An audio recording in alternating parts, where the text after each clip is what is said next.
Hey, welcome back everyone. It is now September 13th of 2021, and ever since the very end of The Mandalorian Season 2 and The Bad Batch, a lot of fans have really been looking forward to what's to come by Jon Favreau and Dave Filoni as well.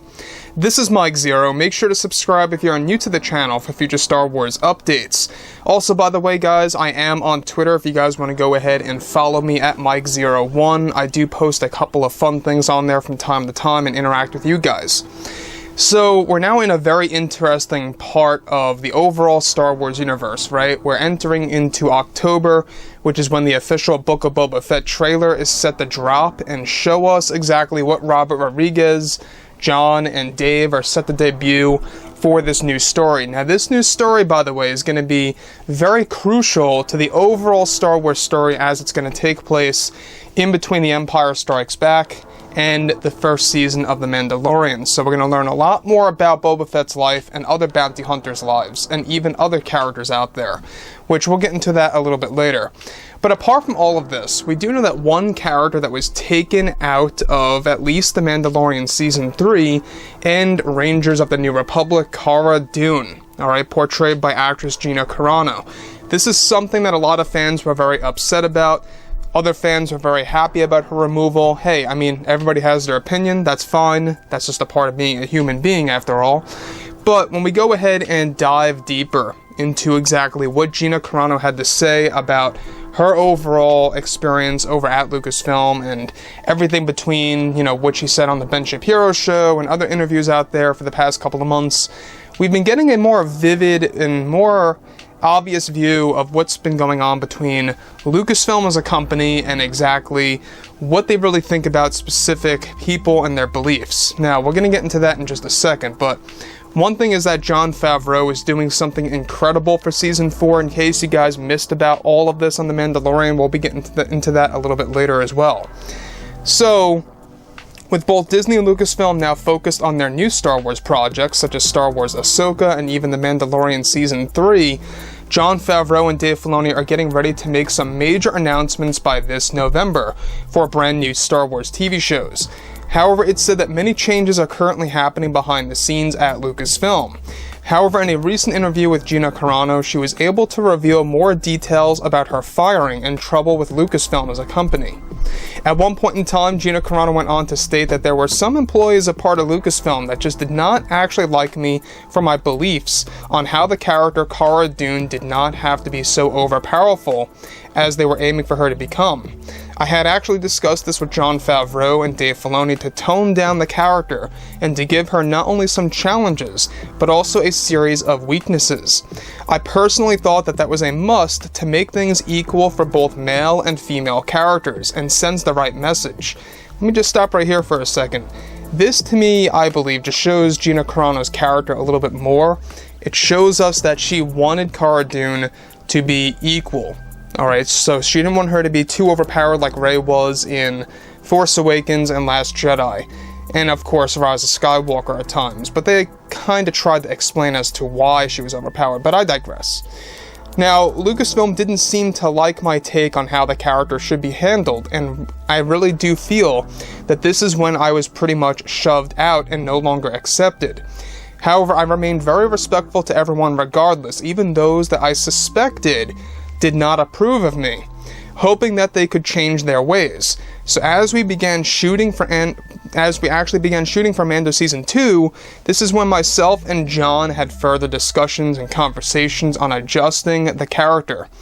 Now, some Lucasfilm employees did not like this for some reason, that my character was being toned down, even more so in how I was the one beginning, of course, bringing things up of these conversations between myself, Jon, and Dave. And this is when I began to notice that I was actually beginning to see funny faces that showed a lack of respect to me as a person. From those that I was close with, I had heard that there were all, of course, what you would call toxic employees, trying to get me terminated over anything and watching my every move. I felt very on edge for my career, and I also had always worried about my future. Additionally, separate from all of this, it's described that Gina Carano is set to make a return for The Mandalorian Season 4 that's set to debut sometime in 2023 that will be announced at Star Wars Celebration next year around the time when Mando Season 3 has pretty much wrapped filming. This is, of course, what was said to have been agreed upon between Jon and Dave, as well as Disney CEO Bob Chapek and others. Though Gina won't be returning for its third season, Jon Favreau is still described as still be trying to push for her deleted scenes from season 2 to become a part of the third season. This was originally the plan, however things changed as the script had changed over the course of 2 months. Gina Carano is said to make more statements about her experience by, of course, Lucasfilm by the end of this fall to reveal more to her side of the story and her overall experience.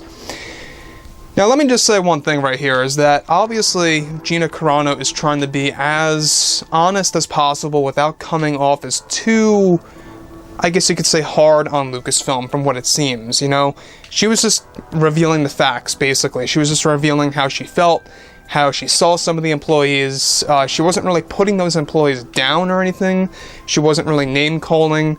She was pretty much, very much, you know, flatline, just looking at the situation and overall just explaining it. And I think that when we go ahead and dive deeper and deeper, you know, when Gina Carano keeps revealing more and more to her side of the story, we get to learn a little bit more about how Lucasfilm operates as a company. They didn't necessarily want Carano to be the one that was calling the shots, or at least somewhat initiating Jon Favreau and Dave to call the shots on how Cara Dune should be written. And I guess a lot of Lucasfilm visual artists, writers, concept artists, designers did not like that. And when you look at Lucasfilm, alright, if you go on Twitter, I'm not going to actually go over some of the names, but I will go over the fact that they are on Twitter. They are very much like what Gina Carano is describing, and that's pretty much a fact, and I'm sure that you guys know who I am actually talking about. Now, when we even go deeper into the Lucasfilm atmosphere, as I like to call it, we already know that it's been a toxic environment for a very long time. In fact, the director or writer of the Boba Fett movie at the time, you guys may recall that he stepped back because Kathleen Kennedy was being too much of an issue with that show, or should I say with that movie, that is now becoming a show, all thanks to Jon and Dave pretty much recovering that, getting those ideas from the movie and throwing it into the TV show, and I kind of like that they did that. In a way, I feel that Boba Fett really wasn't all that meant for a movie to begin with, but that's just my opinion. I think it was indeed a better choice for a TV series. Now, back to Gina Carano, about Season 3, that is a little upsetting to some fans. We actually went over this a couple of days ago, that she's not coming back to The Mandalorian Season 3, and she will only be coming back apparently for Season 4. Now, Season 4 is going to be a very interesting development because right now there's no plans for a Season 5 or a Season 6. So far, they are planning to make Mando stop at Season 4 before they move on to something brand new that is going to transcend the characters of Din Djarin and Grogu into another TV show with other characters. That's their overall plan. You know, that's their overall structure. So, The Mandalorian was the foundation of starting things, but it doesn't seem like The Mandalorian is going to stick around forever, at least in, you know, for now, by Jon and Dave. Things can always change, obviously. There could be a Season 5 that may come to light, but I think that what they're ultimately trying to do is that they're trying to create more space for more TV shows. That's my belief right now. So, like I said, guys, you know, drop a comment below. Let me know about all of this in the comments, and if you guys did enjoy the content for today, do make sure to drop a thumbs up on this video to support the channel. I thank you all so very much for the kind support, and I'll catch you guys next time.